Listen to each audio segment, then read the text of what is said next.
Assalamualaikum warahmatullahi wabarakatuh.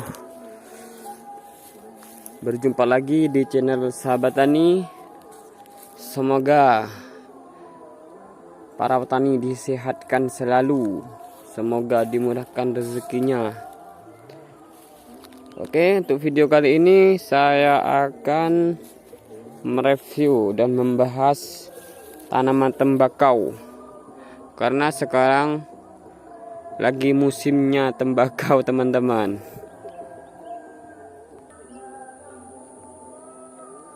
Oke, ini tembakau di Kota Bondowoso, Jawa Timur. Ini jenis tembakau kasturi. Kalau kata orang Bondowoso, ini kasturi. Ini daunnya lebar-lebar. Lebar sekali ini.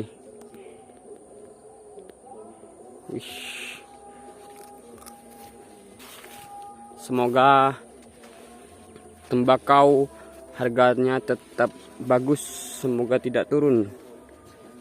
Kasihan kepada petani yang sudah tanam tembakau, teman-teman. Biasanya kalau tembakau di Bondowoso itu pupuknya macam-macam. Ada yang pakai Ponska, urea, ada yang NPK. Tergantung selera orang Bondowoso biasanya. Bagus-bagus, teman-teman. Ini jenis kasturi. Biasanya kalau orang Bondowoso itu tanam jenis kasturi, sampores, opot. Opot ini jarang, tapi ini siap panen.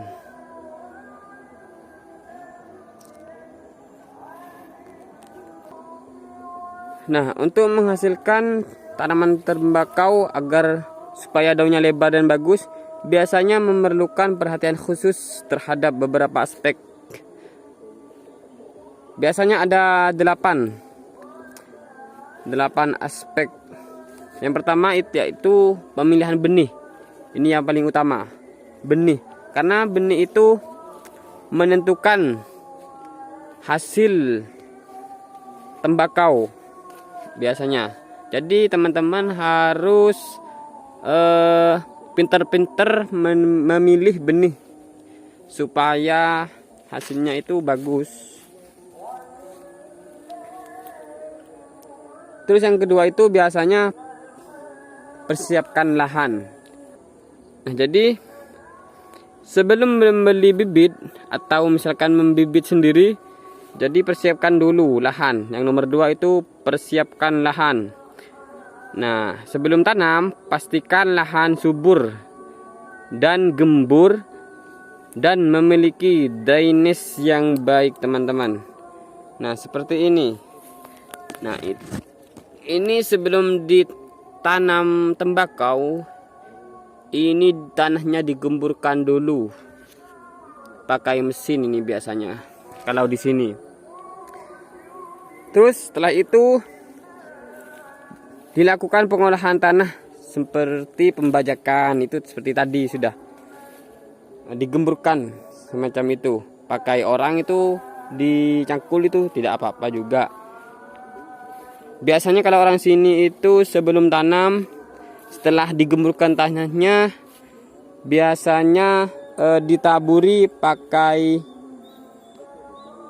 tai sapi, kotoran sapi yang sudah kering. Biasanya kalau sini, atau tidak, kalau tidak itu biasanya pakai kotoran kambing, teman-teman. Kotoran kambing yang sudah kering. Terus aspek yang nomor 3 yaitu penanaman.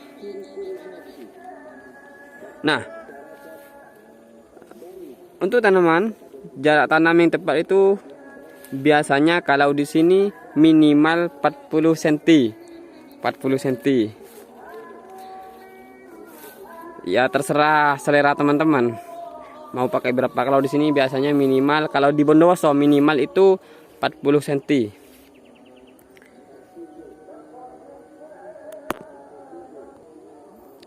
Aspek yang nomor 4 yaitu pemupukan. Pemupukan ini setelah tanam teman-teman.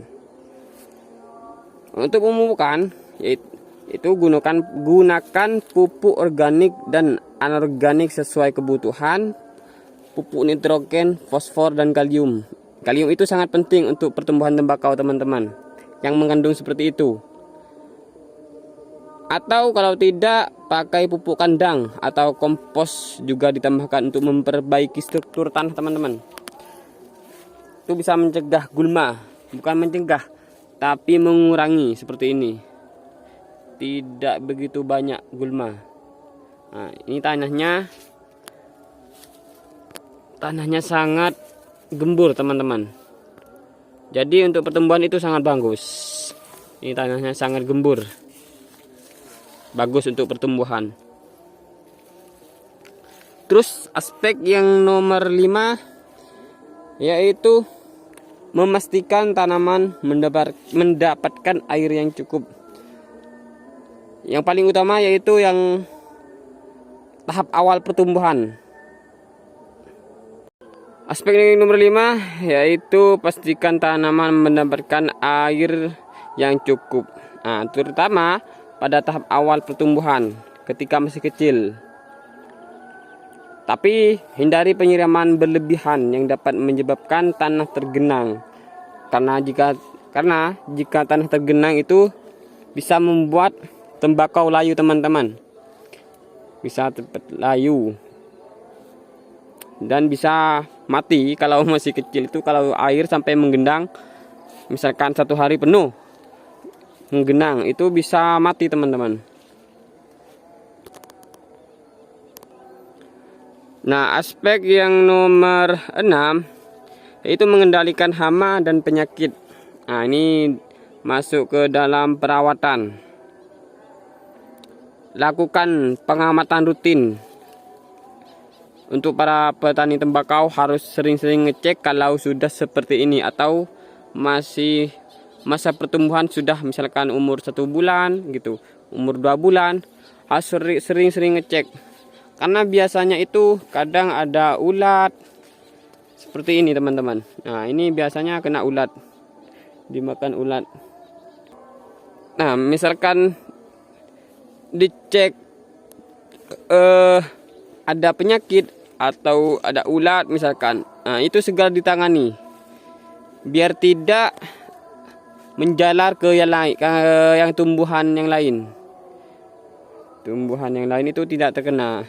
Kadang itu keriting misalkan. Nah, itu kalau tidak cepat diatasi biasanya cepat menyebar. Nah, misalkan sudah umur beberapa bulan atau 2 bulan ke atas, biasanya itu muncul atau tumbuh tunas, tumbuh pucuk. Seperti itu teman-teman.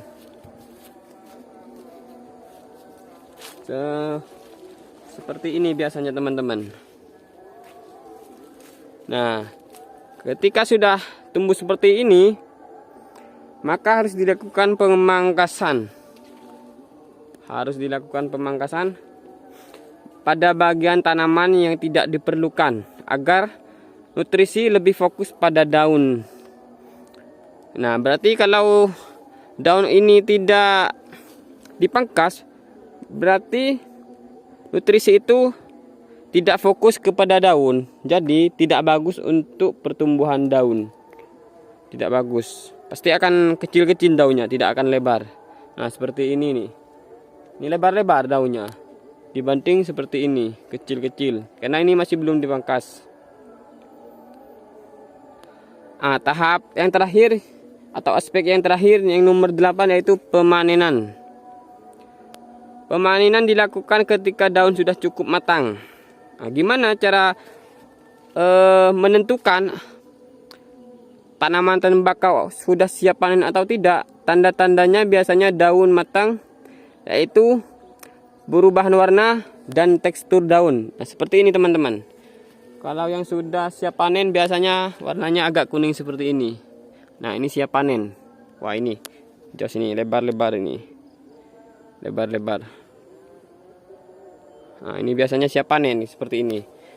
Nah, seperti ini siap panen. Sudah mulai menguning. Nah, seperti ini kan beda. Ini biasanya sudah siap panen yang bagian bawah. Nih, siap panen biasanya.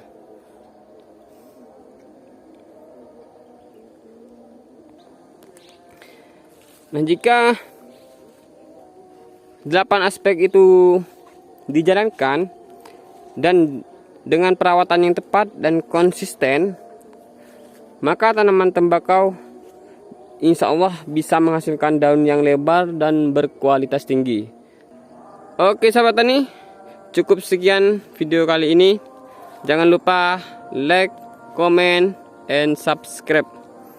Jangan lupa share juga teman-teman. Oke, cukup sekian. Wassalamualaikum warahmatullahi wabarakatuh.